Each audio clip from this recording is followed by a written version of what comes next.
helps us understand the meaning of art and artifacts. She takes the past and makes it relevant to our present. And she also embodies a young woman who is a scientist, something that the United States is losing more traction with, hoping that more and more young women will study the sciences. Well, here's one to follow. She even looks cool. Sarah Nohe.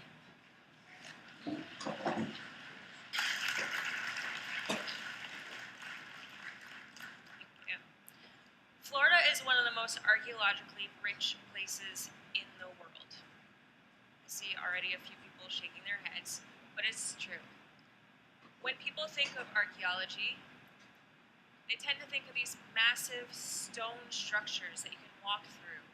And it's hard to even imagine that humans built them, so some people imagine that aliens did. I'm not one of those people. When people hear that I do archaeology, they tend to think of this guy. And on a really good day, I might remind them of Laura Croft. Archaeology isn't nearly as full of action and romance as it is in those movies, and in Florida at least, this outfit would be terrible in the field. We have the sun to contend with, mosquitoes, guns and whips are really not necessary. And there's always a swamp and the occasional snake.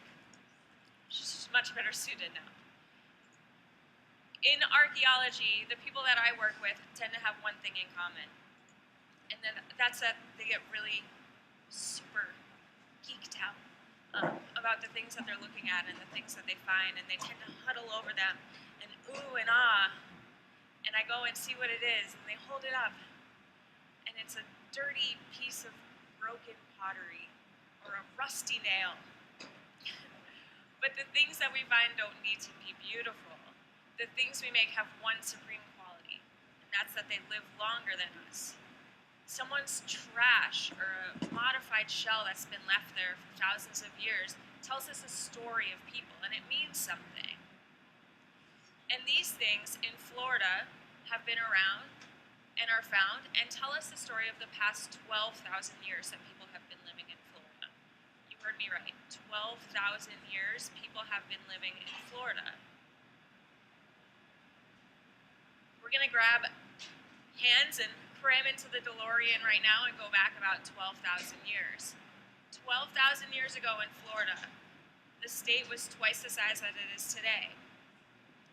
It was full of really gigantic animals like mammoths and giant ground sloths and beavers as big as the car that you drove here today in. And it was a much drier environment. So to find water, these animals and humans would go to springs. One such spring near Sarasota called Little Salt Spring is a really cool archaeology site now. And in it, we find things like human remains that still have brain matter on them.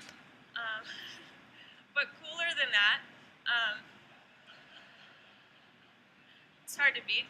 Cooler than that, there's a now extinct giant land tortoise that was found, and evidence shows that people hunted it. They cooked it on the half shell, turtle on a half shell. And it's dated to be 12 to 13.5 thousand years old. Kind of crazy. Skipping some thousands of years, because I only have a few minutes.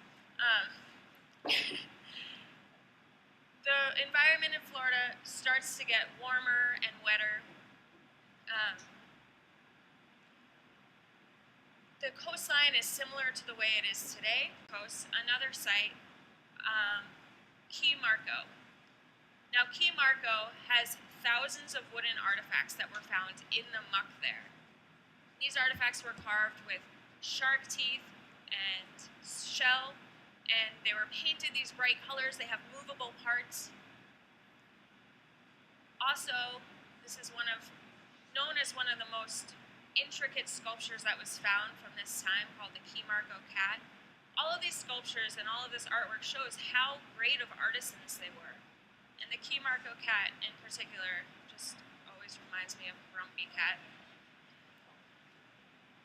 But imagine 5,000 years ago, people were building these shell platform mounds, and we see post holes in these, which show that they have large structures put on top of them. So we do have our large ancient structures in Florida. They're just not made out of stone. Whenever you see a hill in Florida, you can be pretty sure that a human built it. We don't have much topography here for those that are new in town. Now, coming closer to this area, the Lake Okeechobee region, they found during a drought in 2007 a bunch of prehistoric artifacts, and archaeologists were able to see sites that they had never seen before because the lake levels were down so far. What they found were ceramic and shell tools, and they found things like axes and adze and jewelry and all sorts of things.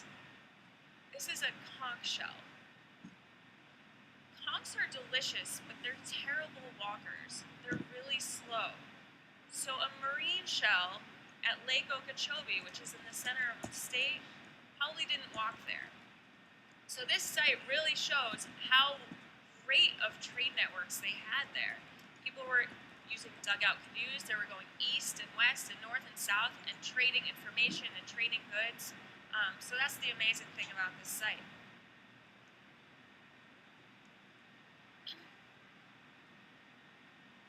Now, at some point the Europeans came, but before they came, all the information we know about the people that were living here is through archaeology.